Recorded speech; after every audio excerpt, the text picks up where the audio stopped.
Olá, pessoal! Falaremos hoje sobre a bioquímica da água.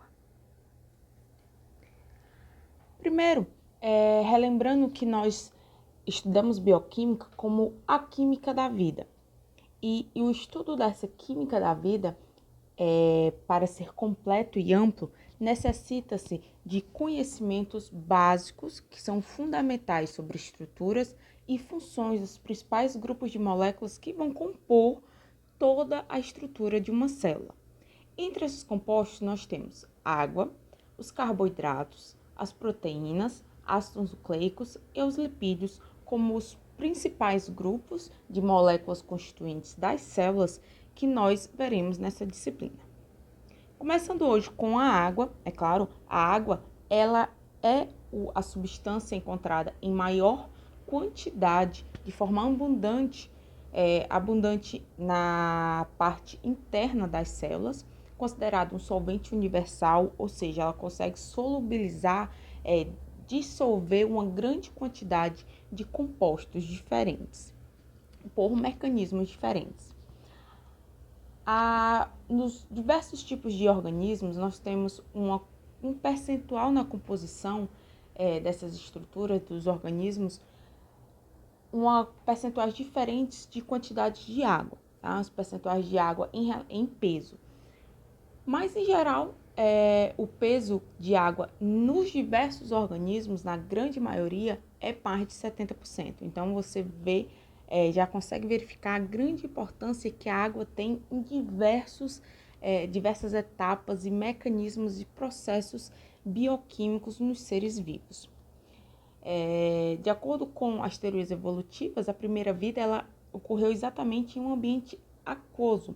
E esse ambiente aquoso e as características da água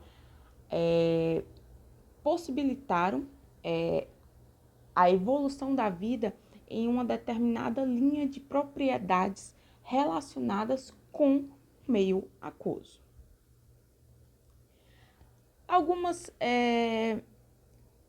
Alguns pontos que são importantes, que são fundamentais para que a água exista e possibilite a vida como a conhecemos.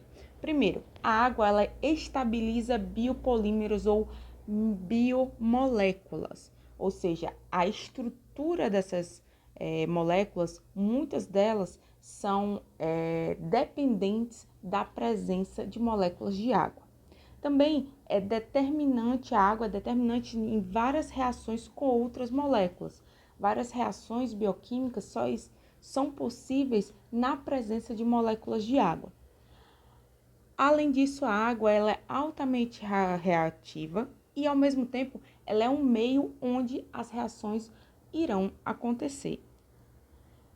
Também, a água é portadora de substâncias nutritivas, ela facilita, os meios aquosos, os fluidos aquosos, eles facilitam o processo de distribuição de nutrientes nos mais diversos porções dos organismos, assim como também facilitam o trânsito dos produtos de descarte do nosso metabolismo.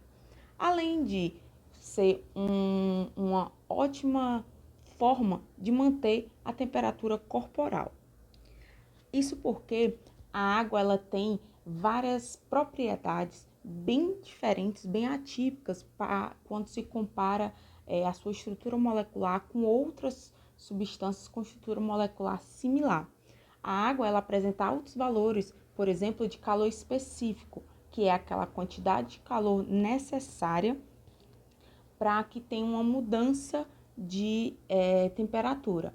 Assim como esse valor é muito alto, então é necessária uma grande quantidade de energia para fazer essas grandes modificações de temperatura.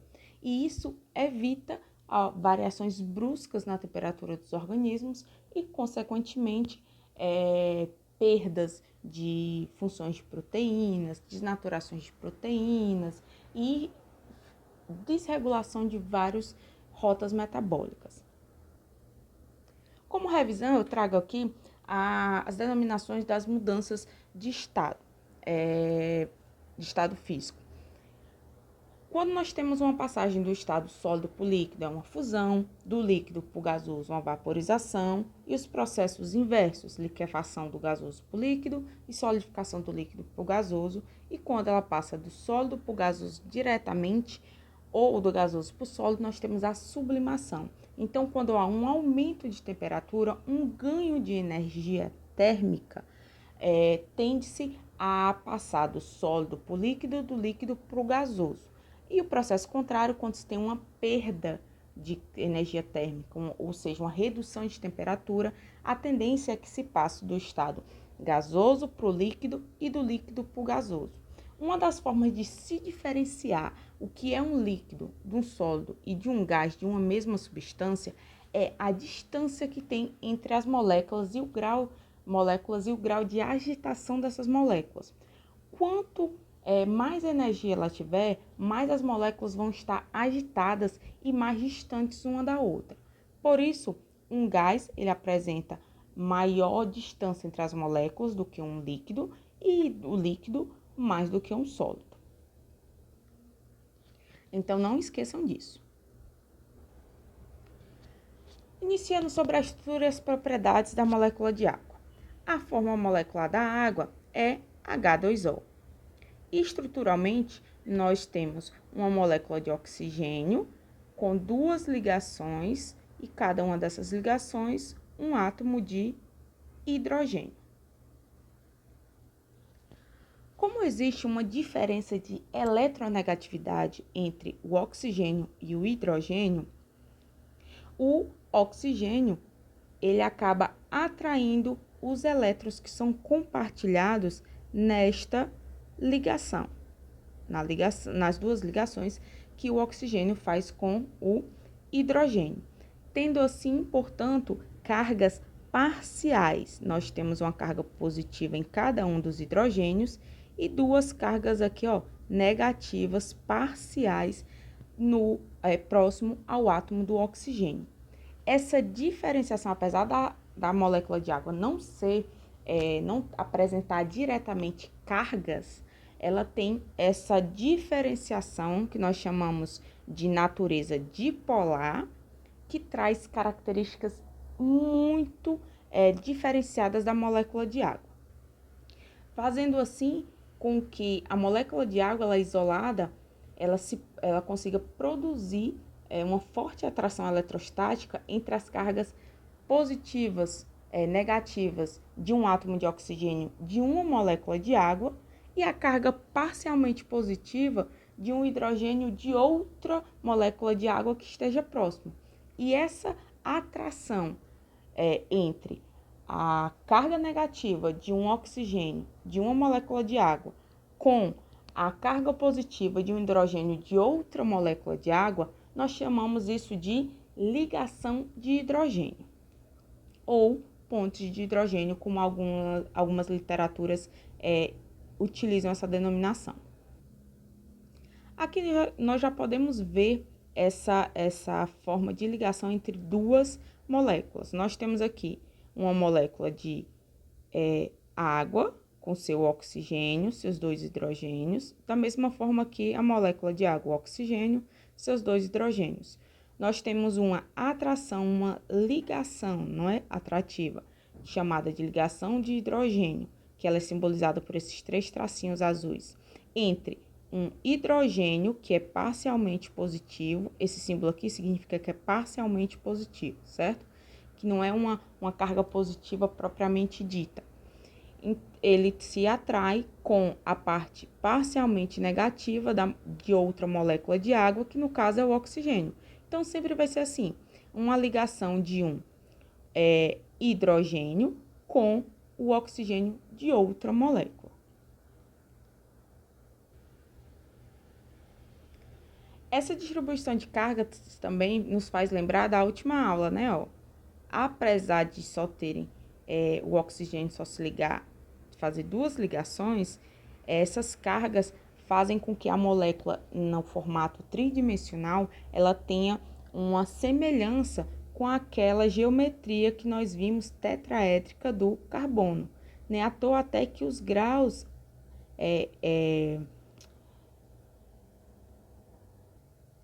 das ligações na estrutura são bem parecidos. A água líquida, ela faz, em média, três outras ligações com outros átomos, outras moléculas de água. Porém, quando a água está no formato sólido, ou seja, está como gelo, ela consegue ficar de forma mais bem arranjada, em forma de cristal, como nós vemos nessa imagem do lado direito, e consegue realizar 4 ligações. Por exemplo, nós temos aqui um átomo de hidrogênio, né, uma molécula de hidrogênio, que ela pode se ligar com várias outras moléculas de água. Aqui uma, aqui atrás outra, aqui outra, formando um formato bem ordenado e bem organizado, que nós conhecemos como gelo. Ou seja, essa forma de estrutura bem regular e bem definida. Outra informação importante de se ter em mente é que, quando ocorrem os processos de fusão e evaporação, você está fornecendo energia às moléculas de água e elas estão aumentando a sua movimentação e se distanciando uma das outras. Esse maior distanciamento que nós verificamos de uma substância do gelo em relação ao gás, nós temos um aumento da desorganização, que é uma tendência, que é uma lei natural. Quando se aumenta essa desordem, se diz que aumentou a entropia, denominado pela letra S. E como é uma tendência natural a ocorrer, os processos em que tem um aumento de entropia, um aumento da desorganização do sistema, eles serão mais favorecidos do que outros tipos de processos.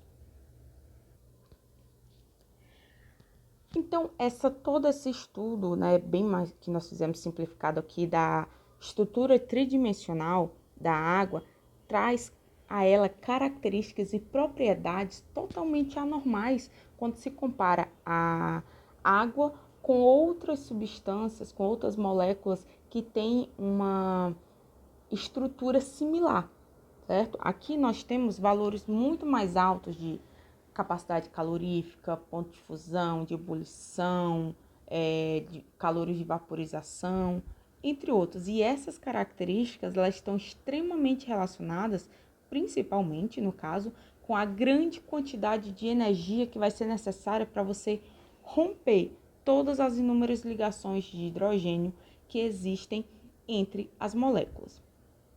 Voltando aqui um pouco. Quando nós temos essa grande quantidade de moléculas, por exemplo, numa água, no líquido, nós temos todas essas moléculas de água fazendo ligações de hidrogênio. Então, você traz coesão a essa substância líquida. E para que ela passe para o estado de vapor, você tem que fornecer energia suficiente para que essas ligações de hidrogênio sejam rompidas. Apesar de serem ligações bem fracas, as ligações de hidrogênio ou pontes de hidrogênio, elas são inumerosas, pois existem muitas moléculas de água por grama de solução aquosa. Então, a quantidade final no somatório da quantidade de energia necessária para romper essa inúmera quantidade de ligações de hidrogênio faz com que a água tenha valores de temperatura de fusão, temperatura de ebulição, quantidade de calor para fazer o processo de transformar um sólido em líquido e líquido em gás, quantidades muito altas em relação a outras moléculas. Como nós vemos aqui, alguns dados: ponto de fusão, a temperatura, a pressão de um atm, né, que é a pressão ao nível do mar, é 0, temperatura de ebulição a 100. Outro fator importante aqui é o calor de vaporização, precisa de 2.260 joules de energia no caso energia em forma de calor, para cada grama de água, para que ocorra o processo de transformar água no estado líquido em vapor. Aqui uma comparação, eu trago um quadro comparativo da molécula de água e seus valores desse calor de vaporização com os pontos de fusão e de ebulição da água com outras substâncias. Por exemplo, o etanol. O etanol ele tem um ponto de fusão a menos 117 graus. Então, ele passa do sólido para o líquido a menos 117 graus e passa para o estado gasoso a 78 graus. Enquanto que a acetona, a menos 95, é o ponto de fusão e 56 de ebulição. E o butano, que é o que a gente tem o gás de cozinha, tá? Ele tem um ponto de fusão de menos 135 e o de ebulição de menos 0,5.